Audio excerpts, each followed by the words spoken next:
L'origine des bactéries reste mystérieuse. Pour certains scientifiques, elles ont colonisé la Terre en voyageant à bord de météorites.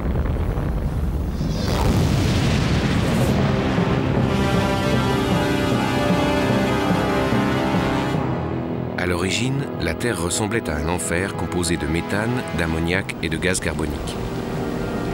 Cet environnement invivable a permis paradoxalement le réchauffement de la Terre.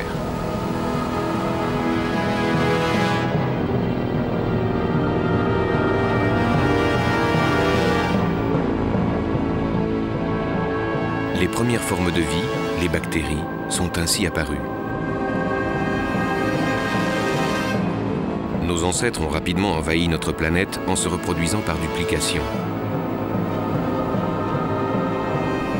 Puis, pour s'adapter à tous les milieux, ils se sont diversifiés.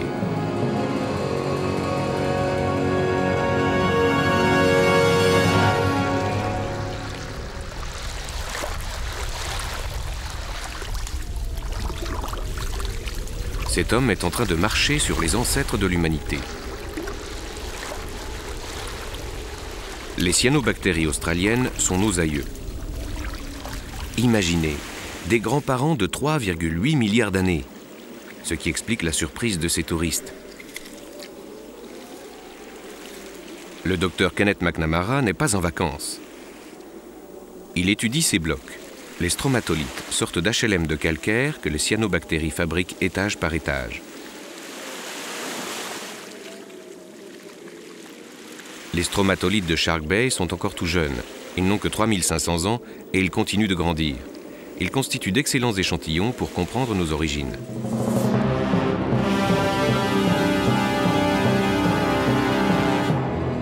Les docteurs Kathleen Gray et McNamara sont tombés tout jeunes dans un bouillon de culture.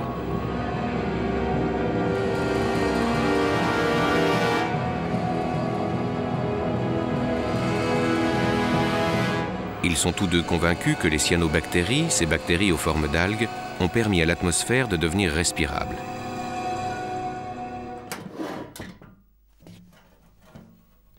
Avec le temps, les cyanobactéries ont formé des structures en lamelles, les stromatolites.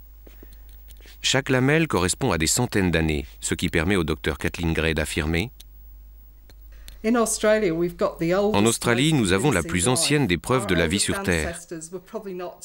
Nos lointains ancêtres n'étaient pas des poissons ni des singes comme la plupart des gens le croient, mais des bactéries. Avoir découvert quelques-uns des plus vieux fossiles au monde est l'une des expériences les plus palpitantes de ma vie. Si vous allongez votre bras et que vous touchez votre nez avec votre doigt, c'est le moment où la Terre a démarré, il y a 4,6 milliards d'années. Les premiers signes de vie sont apparus sur Terre au niveau de votre épaule. C'étaient des bactéries. Pendant une longue période, toute la longueur de votre bras, il n'y a pas eu grand-chose à part des bactéries. Puis, une période d'évolution rapide vers votre poignet avec les premières plantes et poissons. Ici, ce sont les dinosaures. Puis, si vous donnez un coup de lime à ongles sur le bout de vos doigts, qui correspond à la période de l'évolution humaine, vous effacez alors l'existence de l'homme sur Terre.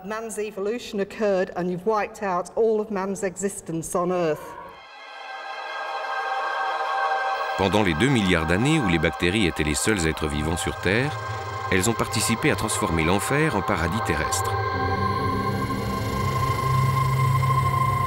Il est maintenant prouvé que nos cellules proviennent de la fusion de 2 bactéries. L'union fait la force. L'une des bactéries s'est progressivement transformée en centrale énergétique de la cellule, qu'on appelle mitochondrie. Les mitochondries sont à l'origine de tous nos mouvements. L'énergie, c'est la vie. De cette fusion est née une grande variété d'êtres vivants.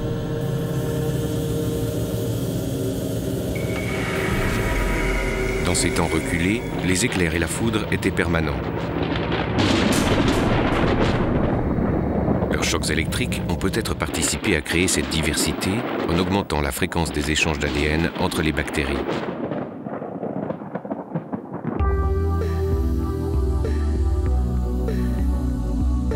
Le docteur Kathleen Gray a rassemblé dans son album de famille ses aïeux bactériens.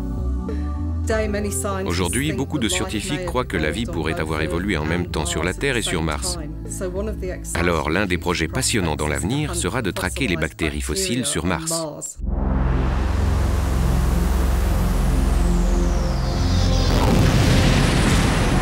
Grâce aux météorites, les bactéries feraient peut-être du stop entre Mars et la Terre.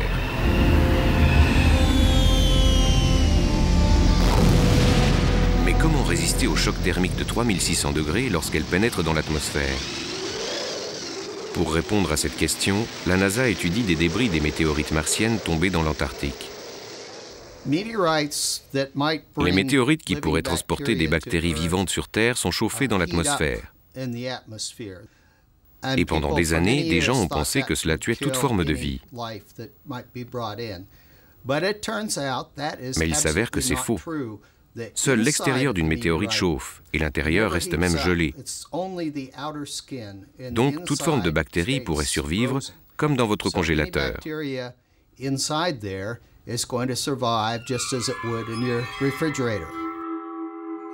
Au microscope électronique, le docteur David McKay a découvert sur la météorite martienne ALH 84001 des traces qui pourraient être des fossiles de minuscules bactéries. Mais sa découverte est contestée. Certains parlent même de contamination terrienne.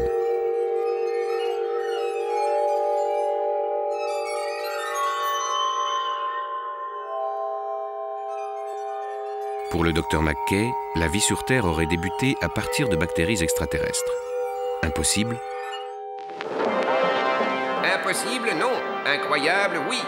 La mission Apollo 12 retrouva sur la Lune des bactéries encore vivantes sur une caméra de surveillance déposée 2 années plus tôt par une autre mission de la NASA. Et dans l'avenir, évitons de laisser nos bactéries n'importe où. Soyons prévoyants.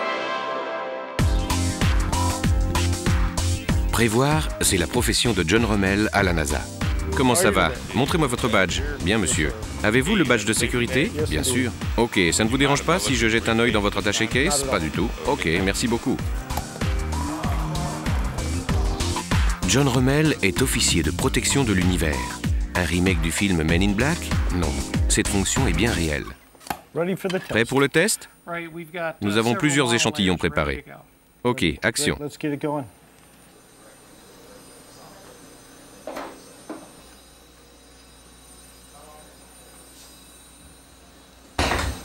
Ok, John, tout est aligné ici. Les bactéries sont en place. Excellent, Andrew. Monte la pression atmosphérique pour arriver à celle de Mars.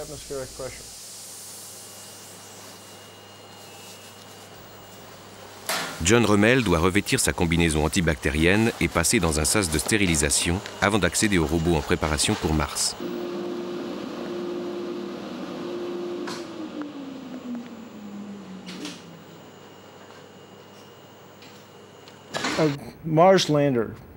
Un véhicule qui se pose sur Mars ne peut avoir plus de 300 000 spores de bactéries. C'est à peu près le nombre de bactéries que l'on trouve dans une demi-bouteille d'eau achetée dans un magasin.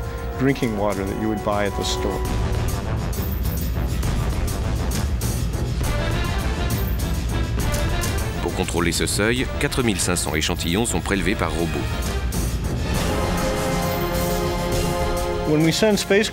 Quand nous envoyons un robot dans l'espace, nous devons nous assurer qu'il est en deçà de ce seuil de contamination. Ainsi, quand l'appareil revient, si les microbes ont résisté au voyage, c'est peut-être que nous sommes tous des Martiens. La détection de la vie sur Mars est difficile. Une des méthodes indirectes utilisées par Beagle 2, c'est de renifler le méthane.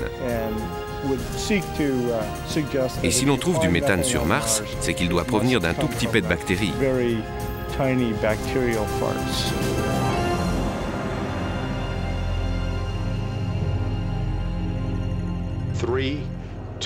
Assis aux premières loges, John Rummel, officier protecteur de l'univers, a le pouvoir d'annuler tout vol de la NASA pour éviter la contamination d'autres planètes.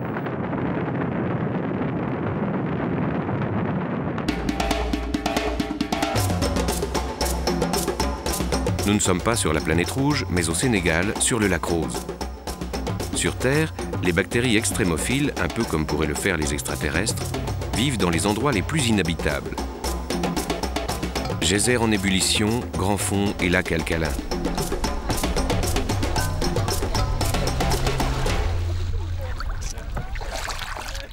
Cet immense lac hyper salé est rose à cause du pigment rose des innombrables bactéries qui y grouillent.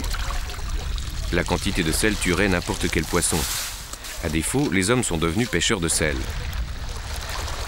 Dans ces conditions salines extrêmes, seules les bactéries survivent.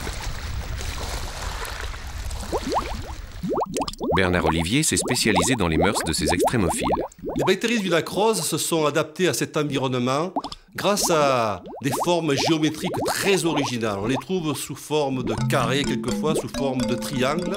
Il se trouve que dans la nature, aucun animal ne possède cette forme carrée, si ce n'est le poisson pané.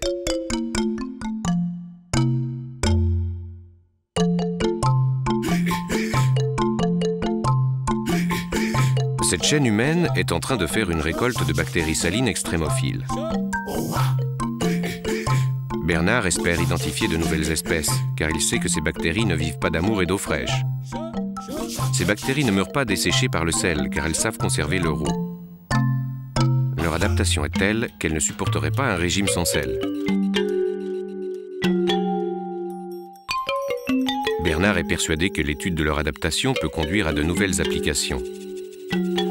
D'ailleurs, nous les utilisons déjà dans les crèmes bronzantes et les colorants alimentaires.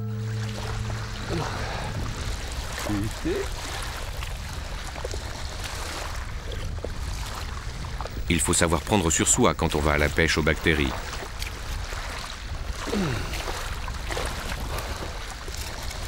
Dans ce prélèvement de Bernard, chaque couleur représente des bactéries aux fonctions différentes. Ainsi, bien avant nous, elles ont inventé la division du travail.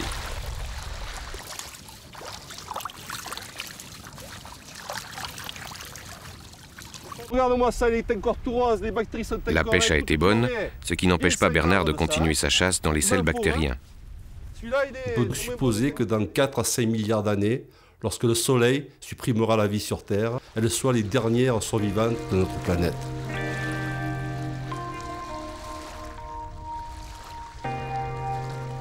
En attendant, Bernard pratique la bactérithérapie pour se détendre.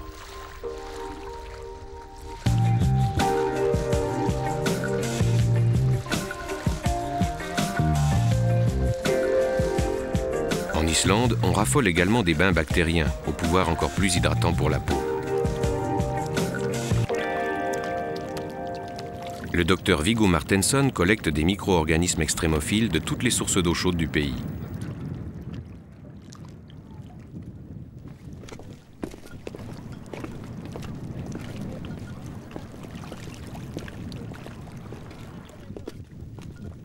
Les bactéries islandaises ne craignent pas les chauds et froids. Elles vivent en effet indifféremment entre plus 100 degrés pour les thermophiles et moins 12 degrés. Contre la chaleur, elles possèdent une membrane pour éviter de fondre et contre le froid, une forme d'antigel.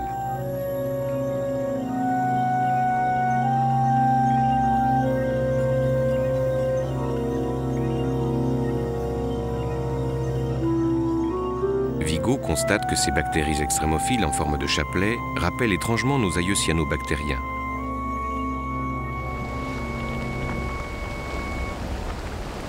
Grâce à ces milliers de sources chaudes et geysers, l'Islande est devenue le plus grand laboratoire naturel au monde.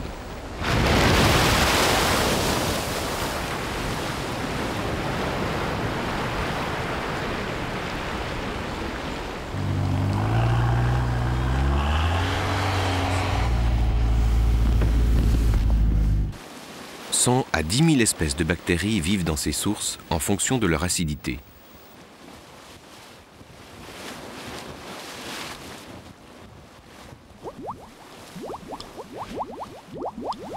Est-ce une acidité de 3? Oui. Elle était de combien la température? 75, 80 à peu près. Pour Viggo, ces sources sont des milieux de culture à ciel ouvert. En effet, seul 1% des bactéries sont cultivables en laboratoire. On laisse parfois nos cultures de thermophiles plusieurs semaines dans les sources d'eau chaude. Normalement, les gens ne les touchent pas. Mais un jour, une culture de bactéries a disparu. Et après enquête, on l'a retrouvée dans un commissariat. Nos bactéries avaient été arrêtées par la police.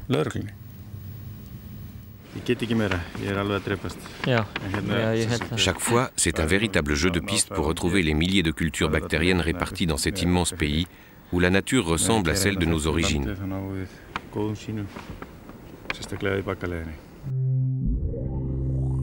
Aujourd'hui, malgré les progrès de la chimie, il est difficile de créer de nouvelles molécules. Il faut donc les chercher dans la nature. Un des avantages des bactéries thermophiles, c'est leur enzyme qui résiste à plus de 85 degrés. Ces enzymes gloutons peuvent donc être utilisées à haute température, par exemple pour des tests médicaux ou tout simplement pour détruire les graisses dans les fibres textiles. Les tâches, les gloutons, Allah les dévore, chacun dans sa spécialité. Voilà pourquoi votre machine, avec Allah et ses gloutons, bat tous ses records de propreté. Des bactéries thermophiles sont ainsi brevetées pour de multiples applications industrielles. Cet échantillon de sédiments sous-marins a été prélevé à moins 400 mètres et sa température était de 100 degrés. Quand on a ouvert l'échantillon, il grouillait de bactéries thermophiles.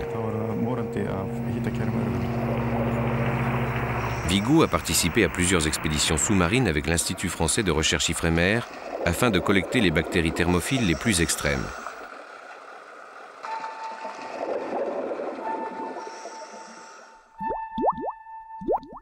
Les grands fonds sont en effet les seuls endroits où la température peut dépasser 100 degrés sans s'évaporer grâce à la forte pression de l'eau.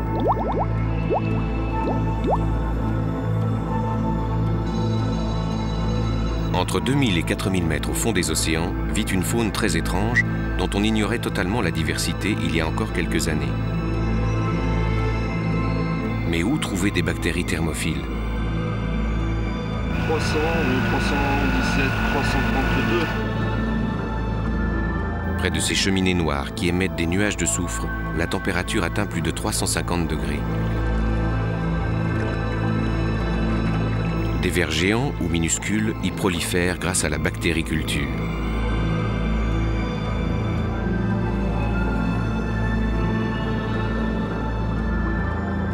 Des échantillons sont collectés pour découvrir les secrets du régime alimentaire des vers.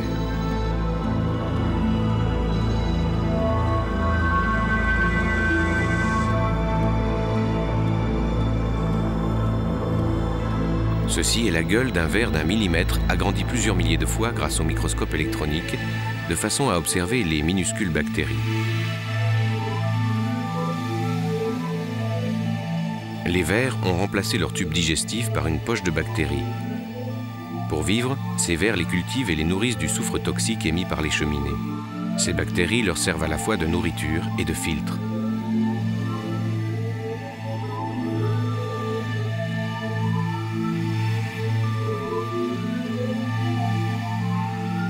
Pour Jean Guézenec, ces bactéries ont un vrai potentiel industriel. Les bactéries, en particulier les bactéries marines, peuvent être considérées comme de véritables usines.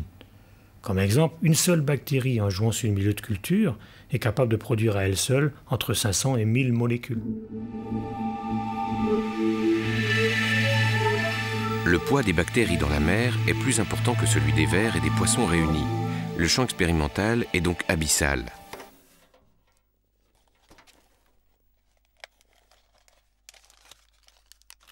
Il existe 10 fois plus de chances de trouver des molécules innovantes et bioactives dans le milieu marin que dans le milieu terrestre. Nous avons déjà mis en évidence des bactéries capables de produire, dans des conditions de laboratoire, des molécules présentant une réelle efficacité pour les maladies cardiovasculaires, un réel potentiel pour la régénération de l'os et la régénération de la peau, et des résultats encourageants ont d'ores et déjà été obtenus dans le domaine du cancer. Eh bien, les résultats sont très encourageants car la molécule active l'immunité au niveau du tissu malade à la place de la chimiothérapie qui attaque tout. En quelque sorte, ces bactéries sécrètent des molécules qui pourraient doper notre système immunitaire en armant davantage nos anticorps. Demain, les bactéries seront peut-être ainsi remboursées par la sécurité sociale.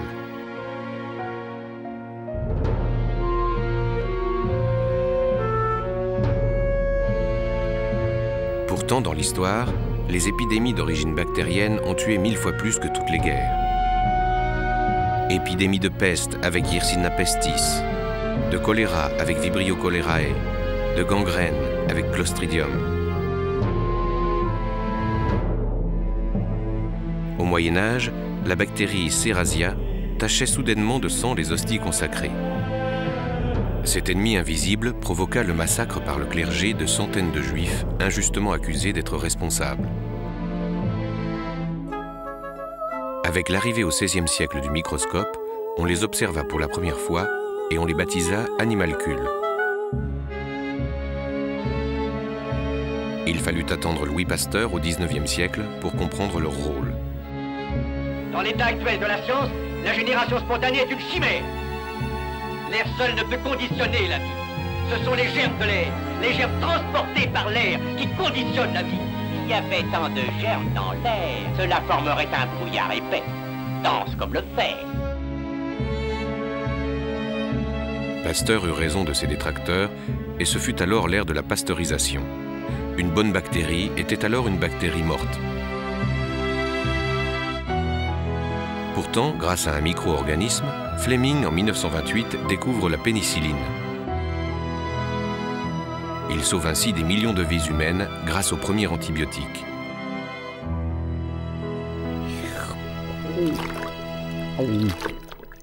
Nous n'avons pourtant rien inventé. En effet, notre système immunitaire eut le premier l'idée d'utiliser des bactéries.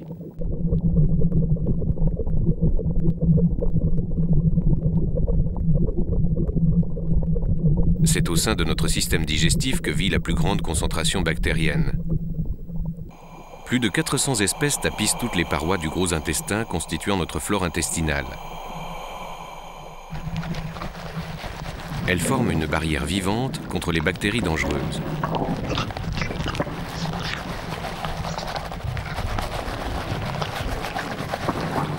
Mais comment renouveler cette flore ? La plupart des bactéries sont éliminées par les sucs acides de l'estomac. Pourtant, certaines, grâce à leur abondance ou résistance, peuvent le franchir vivante, comme celle des yaourts.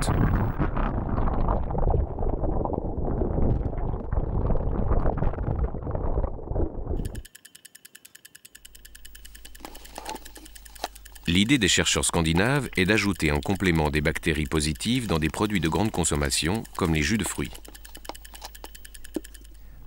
Comment trouvez-vous leur goût? C'est bon. Le point commun de ces jus de fruits, c'est qu'ils contiennent Lactobacillus plantarum. Ces bactéries ont un effet bénéfique sur votre estomac et réduisent les risques de maladies cardiovasculaires. Un seul pot de yaourt contient plus de bactéries qu'il y a d'humains sur la Terre. L'idée est de rajouter des bactéries à vertu thérapeutique dans ces yaourts. Pourront-elles s'imposer dans la jungle du tube digestif? Des bactéries bienfaitrices comme Lactobacillus plantarum étaient dans notre nourriture depuis des milliers, voire des millions d'années. Mais cette situation a changé depuis l'arrivée des réfrigérateurs, des cures d'antibiotiques et des méthodes modernes de traitement de la nourriture. Cela a créé des problèmes pour notre flore intestinale, avec plus de bactéries néfastes dans notre système digestif. Nous essayons de changer cela en remettant les bonnes bactéries. Reste à prouver, comme le prétend l'Académie suédoise, que ces bactéries dites positives vont pouvoir remplacer efficacement les bactéries néfastes.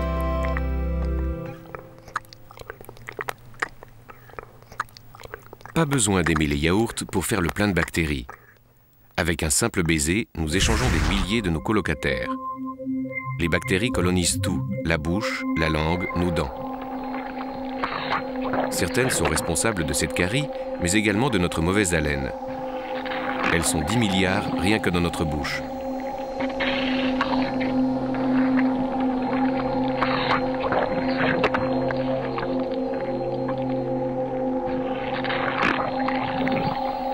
Sur l'ensemble de notre peau, nous en avons 1000 milliards, soit près d'1 kilo si vous en pesez 75. Rassurez-vous, seulement une bactérie sur 1000 est pathogène.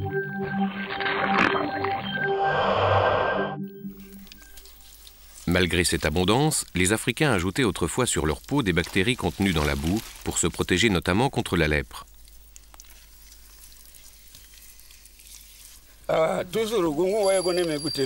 Tu vois cette boue? Elle chasse les maladies. C'est nos ancêtres qui l'utilisaient contre le mal.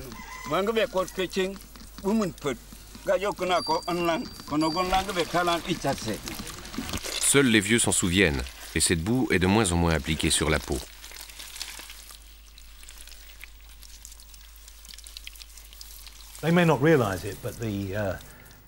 Ils ne savent pas pourquoi, mais les doses de bactéries de la boue qu'ils respirent et qu'ils se mettent sur eux les immunisent et les protègent des maladies qui sont aujourd'hui une vraie peste dans nos sociétés modernes. C'est vrai, nous sommes tellement stériles dans notre approche de la vie quotidienne que nos systèmes immunitaires sont complètement déréglés, car ils n'ont pas le temps de se reconstruire.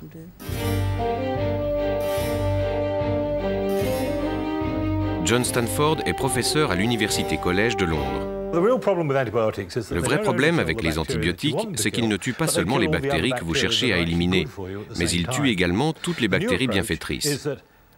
Notre nouvelle approche, c'est de stimuler davantage le système immunitaire pour qu'il reconnaisse plus spécifiquement nos ennemis, les repère et les élimine.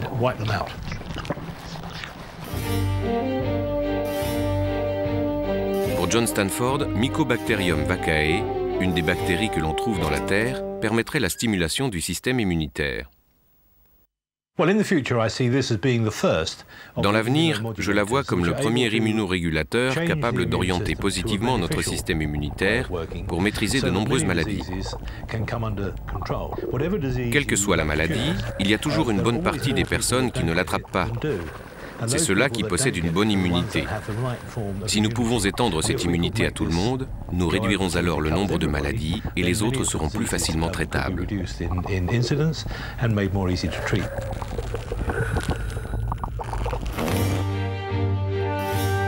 John fait ses premiers essais de vaccins bactériens sur des veaux. Grâce à cette méthode, il offre aux agriculteurs une alternative aux antibiotiques. En effet, la législation européenne limite l'usage des antibiotiques dans la nourriture des animaux.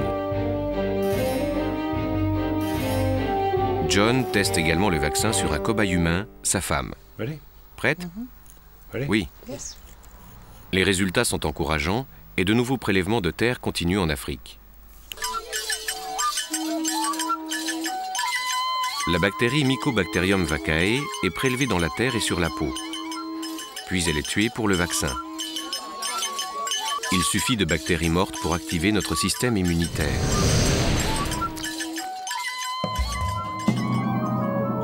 Comme les déserts, les zones sèches de notre peau sont peu habitées.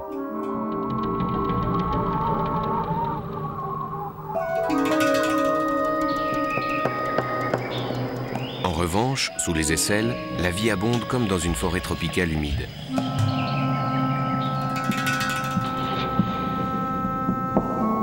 Lorsqu'on utilise trop fréquemment le savon, on détruit ce manteau protecteur.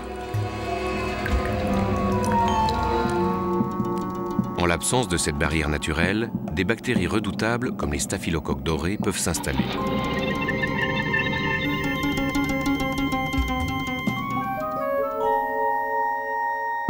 Même s'il est important de se laver les mains, un excès d'hygiène peut être dangereux. Cependant, partout dans le monde, on chasse nos amicales locataires avec des savons antibactériens.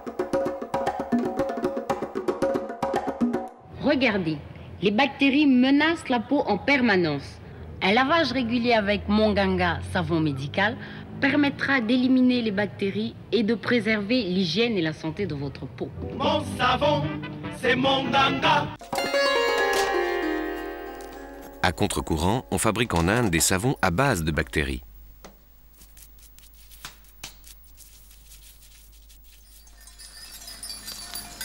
Sunil est le directeur de l'Institut Vigyan Anusandhan Kendra. Il milite pour les bienfaits de ces savons et médicaments composés entre autres de bactéries d'excréments de vaches. Aujourd'hui, dans les appartements, il n'y a plus de place pour avoir sa vache. Ce n'est donc plus possible d'utiliser les bousses de vache. On a ainsi développé des savons d'excréments que les gens peuvent acheter pour résoudre notamment leurs problèmes de peau. Le centre de recherche de Sunil ne fait que remettre au goût du jour des recettes vieilles de 4000 ans, issues de la médecine ayurvédique. Dans la ville de Nagpur, des milliers de patients sont traités par les bactéries sacrées issues de la fermentation d'herbes rares dans l'intestin des vaches. C'est le Panchagavya Groot, un produit à base d'excréments de la vache. Il faut le prendre quand vous êtes épuisé.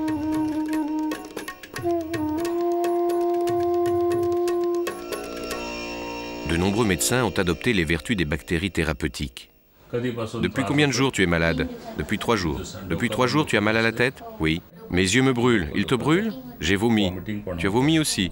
Ce médicament est bien si tu as mal à la tête et aux yeux.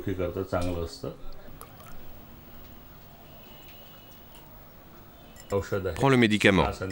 Il faut le prendre matin et soir. Dans les campagnes, on n'a pas d'argent, mais des vaches et des idées.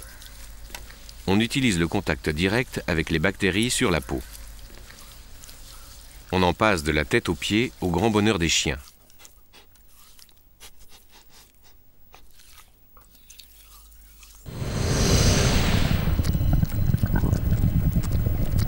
« 100 grammes de nos déchets intimes peuvent contenir des milliards de bactéries.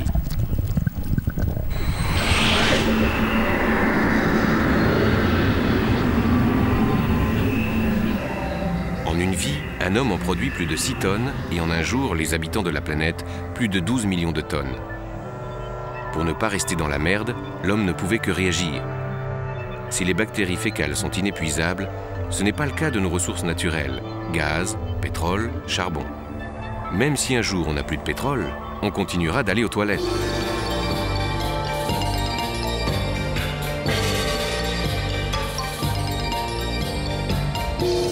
Monsieur Liu Ying est directeur de l'Institut chinois Biogaz. Monsieur Liu Ying commence toujours sa journée par un acte de civisme. À Biogaz Industrie, on recycle toutes les selles, même celles du camarade directeur.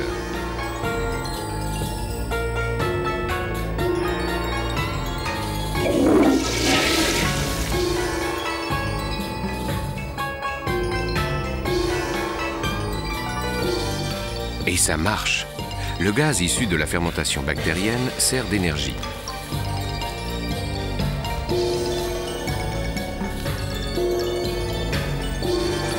Cette énergie peut être utilisée pour s'éclairer, se chauffer ou cuisiner.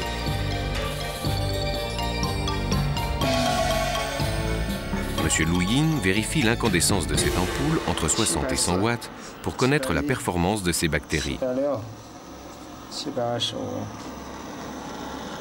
Sans le savoir, plus d'une personne sur 10 dans le monde tire son énergie de la fermentation des bactéries fécales. Mais en Chine, on fait même tourner les usines avec du biogaz. Dans cette usine, le biogaz permet la production de 700 000 kWh par an. Cette énergie alimente les 5 machines de l'usine de mécanique de Chongqing. Ce système a été mis en place depuis 3 ans. Et ça fonctionne toujours bien.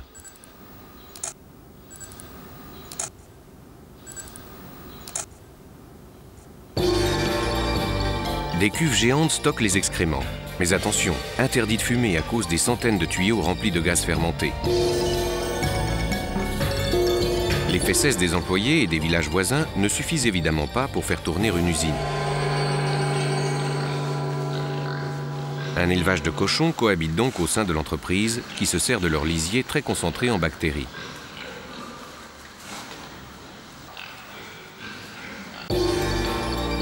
Au cours des 20 dernières années, la Chine a installé des millions de recycleurs pour les particuliers.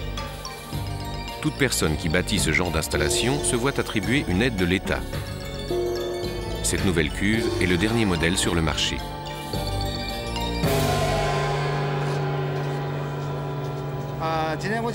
Aujourd'hui, je vous présente le nouveau réservoir biogaz. Il est en fibre de verre, il est léger, pratique et hermétique. Pour une bonne fermentation, on a besoin d'une fosse septique hermétique à température constante et d'assez d'excréments. Monsieur Liu Ying conseille régulièrement les responsables de quartier pour qu'ils obtiennent les meilleures performances de leur matière. Bonjour, je viens ici pour le biogaz. Est-ce que la chambre du cochon est raccordée au biogaz? Oui, bien sûr, et ici nos toilettes sont reliées également au biogaz. Chez les particuliers, le biogaz couvre 60% des besoins énergétiques d'un foyer. Et ça marche même pour cuisiner. La pression du biogaz est bonne? Oui, ça va. Ok, c'est vrai, la pression est forte. Qu'est-ce que vous cuisinez de bon? Un scientifique français, Lavoisier, a dit « Rien ne se perd sur Terre, tout se transforme ».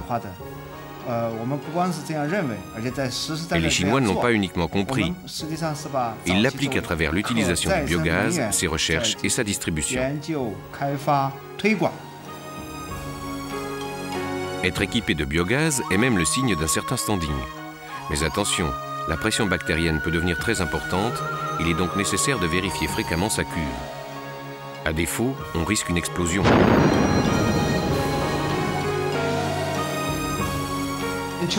En Chine, nous avons construit plus de 10 millions de recycleurs biogaz dans les campagnes. Et cette année, nous construirons plus de 1 million de recycleurs biogaz. Dans le futur, nous essaierons de remplacer le pétrole et le diesel des voitures par le biogaz. Monsieur Liu Ying compte bien conquérir d'autres marchés. Nous roulerons propre demain, grâce à nos bactéries fécales.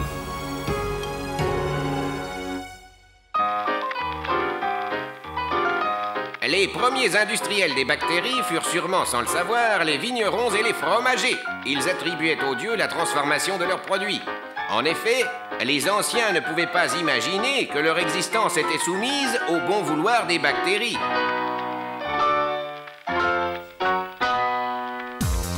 Aujourd'hui, grâce à elles, les scientifiques nous inventent un nouveau style de vie. Nombre d'entre elles sont brevetées. On les trouve dans des enceintes électroacoustiques pour augmenter la pureté du son. Certains tableaux doivent aux microbes leur restauration. Ces bactéries luminescentes s'éclairent avec leur propre énergie.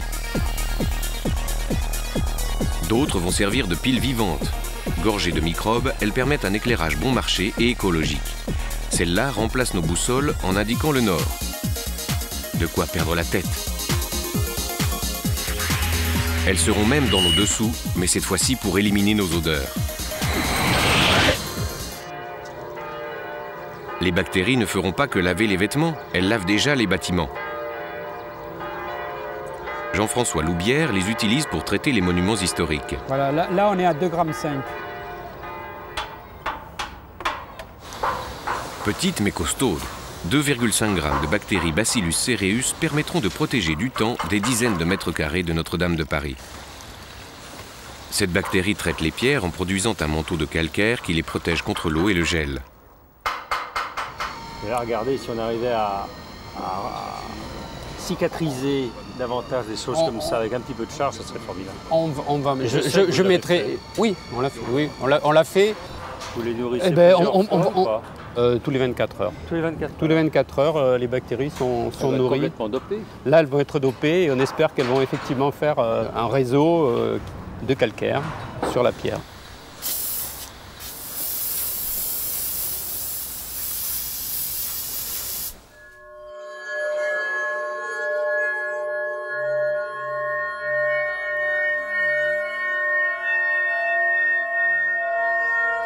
Observés au microscope électronique, les millions de bactéries semblent créer un maillage de façon à recouvrir les zones qui s'effritent.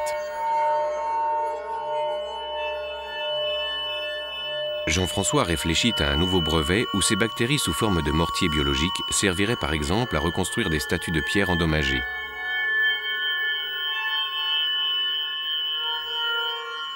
Les bactéries de Jean-François remportent un vif succès auprès des architectes qui changent d'approche depuis quelques années.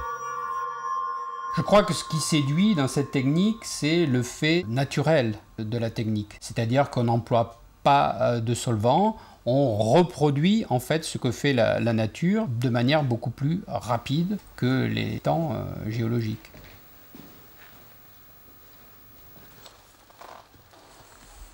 Jean-François est devenu inventeur en découvrant dans des grottes d'étranges pierres recouvertes d'une couche qui semblait les avoir protégées du temps. Il s'est avéré que cette couche était en fait un dépôt de bactéries fortement productrices de calcaire.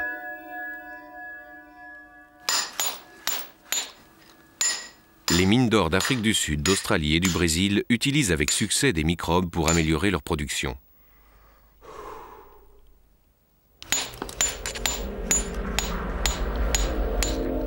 Ces bactéries Thiobacillus sont des alchimistes.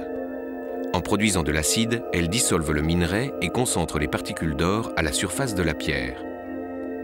L'homme, en les embauchant, ne fait qu'accélérer un processus d'accumulation d'or.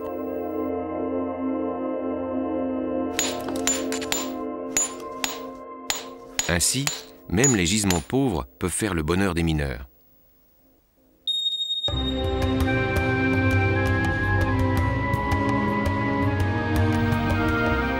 Si certaines bactéries attirent l'or, d'autres captent l'azote. Les déserts, les sols non fertiles, manquent toujours d'azote et d'eau.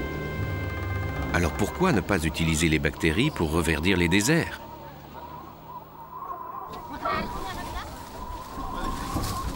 Aliou, technicien sénégalais du centre de recherche français CIRAD, est convaincu que le désert n'est plus une fatalité.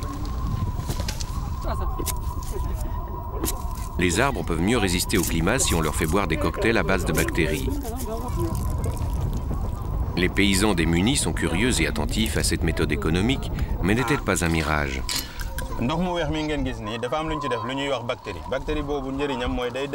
Cette eau blanche contient des bactéries. Si tu arroses les plantes avec, grâce aux bactéries, elles vont mieux pousser. Évidemment, à condition d'arroser un minimum. Il faut mouiller à la base des plantes pour que les bactéries arrivent aux racines. Une des difficultés d'Aliou est de convaincre les agriculteurs que des microbes peuvent remplacer les engrais.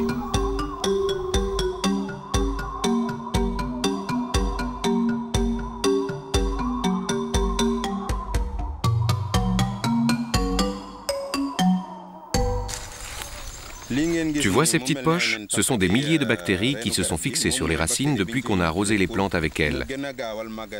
Grâce à ces bactéries, les arbres ont bien poussé. Regarde, celui-ci a juste 2 ans et vois comme il est vigoureux.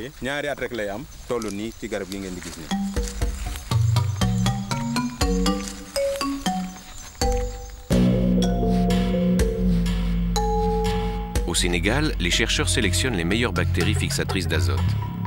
Ces bactéries se multiplient dans des boîtes de culture, puis on les mélange dans les bouteilles d'arrosage. Reste ensuite à vérifier en serre quelles sont les bactéries les plus performantes.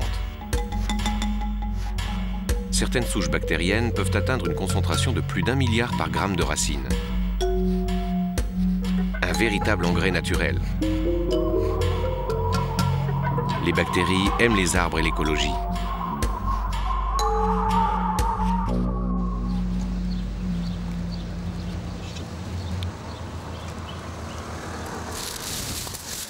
Chercheur à l'Institut de recherche et développement, Yannick Combé-Blanc s'ingénie à trouver la solution pour lutter contre les plastiques qui polluent notre environnement et envahissent les villes des pays pauvres. Un sac en plastique, dans la nature, met plusieurs milliers d'années pour se dégrader.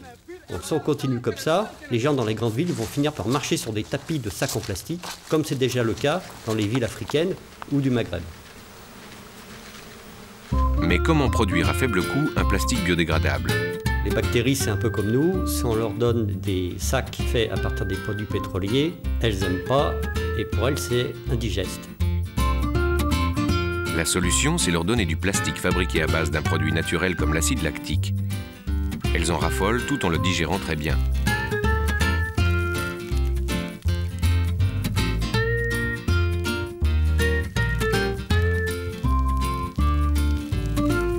Mais comment fabriquer en grande quantité de l'acide lactique?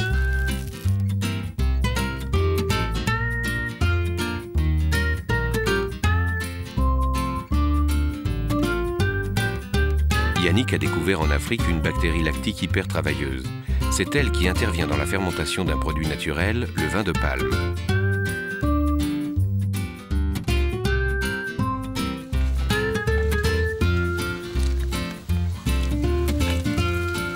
Oula, il est beaucoup fermenté. Hein. Il y a beaucoup de bactéries dedans, hein. Regarde. Mais c'est le vin d'hier. Je l'ai réservé pour toi parce que comme tu es mon client, je te le réserve. Ok, bon, je vais en prendre plus. Hein. Combien tu veux? Il me faut moins d'1 litre. Hein. Tu es un bon client, mais c'est pas mon problème. Si tu ne bois pas, il y a d'autres qui boivent. Pas si fou le Yannick. Au lieu de le boire, il a observé que grâce à une bactérie, le vin fermentait en quelques heures. Elle permet donc de produire de grandes quantités d'acide lactique à partir du sucre de la sève du palmier. Dans un contexte où les producteurs de sucre recherchent à se débarrasser de leur surproduction, cette bactérie a un brillant avenir et pas seulement sous les palmiers.